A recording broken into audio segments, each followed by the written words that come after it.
আমি সেকুলার, আমি মুসলিম, কিন্তু আমি সেকুলার। ঐতিহ্য, এটা আমাদের ইতিহাস, এটা আমাদের কাউকে বলে দিতে হবে না যে আমি সেকুলার। আমি সেকুলার, আমি মুসলিম, কিন্তু আমি সেকুলার। আমি অন্য ধর্মের যারা বাস করে তাদেরকে সম্মান করি। তারা যে সমস্ত ধর্মীয় অনুষ্ঠান করতে চায় সেখানে তারা এগুলি ফ্রিলি করতে পারে। এখানে আমাদের তাদের প্রতি কোনো কমিউনাল ফিলিংস নাই। সুতরাং আমাদের এই হীনমন্যতা থেকে বের হয়ে আসতে হলে, আগেও আমাদের কিছু বক্তা বলেছেন, আমাদের জ্ঞান অর্জন করতে হবে। কারণ বুদ্ধিবৃত্তির দ্বারা আপনার ছাড়া এই এই যুদ্ধ জয় করা যাবে না। আমার মনে আছে, আমি যখন আমার হাজব্যান্ড কলম্বিয়াতে যখন ছিলেন, আমি তখন কলম্বিয়াতে আমার পিএইচডি থিসিসের জোগাড় করছিলাম, মেটেরিয়াল। তো ওদের কলম্বিয়া ইউনিভার্সিটির লাইব্রেরিতে, মেইন লাইব্রেরিতে অনেকগুলি লাইব্রেরি আছে। একটা লাইব্রেরি আছে বাটলার হল লাইব্রেরি, বিশাল, মানে কত তালা, বেসমেন্ট পর্যন্ত খালি বইয়ে ঠাসা।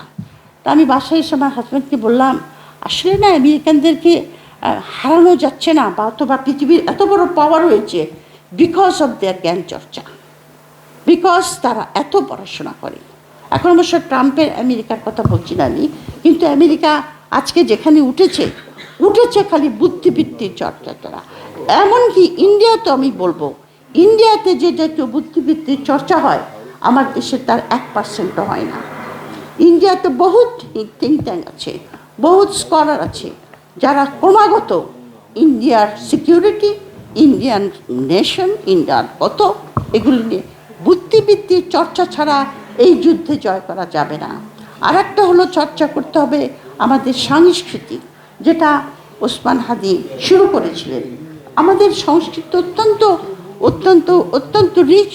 আমাদের গ্রাম বাংলায় যে সমস্ত অসংখ্য গান, অসংখ্য আপনার খেলাধুলা, অসংখ্য আমাদের যে কুইজিন বা খাওয়া দাওয়া, একটা এলাকা, এগুলিকে আমরা চর্চা করি না। আমরা নিজেদের হীনমন্যতা থেকে অন্যের সংস্কৃতিটাকে বেশি গ্রহণ করি, সেখান থেকে বেরিয়ে আসতে হবে। লাস্টলি, আমি বেশি সময় নিয়ে ফেলছি, লাস্টলি আমি যেটা বলবো সেটা হলো, আমার দেশে একটা জনমূল পরিচালিত একটি সরকার, তৃণমূল জনগোষ্ঠী দ্বারা পরিচালিত একটি ডেমোক্রেসি দরকার, গণতন্ত্র দরকার। ওই গণতন্ত্র নয় যে একদিনের ভোটে গণতন্ত্র আসবে। একদিনের ভোটের পরে যেটা আসবে সেটাকে আমাদের করতে হবে অ্যাকাউন্টেবল এবং ডেলিভারেটিভ, মানে জনগণ কন্টিনিউয়াসলি সেটার মধ্যে পার্টিসিপেট করবে। সুতরাং সেদিকেও আমাদের নজর দিতে হবে।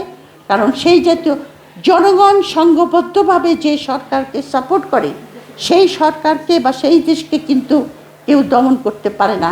ইতিহাসটার সাক্ষী।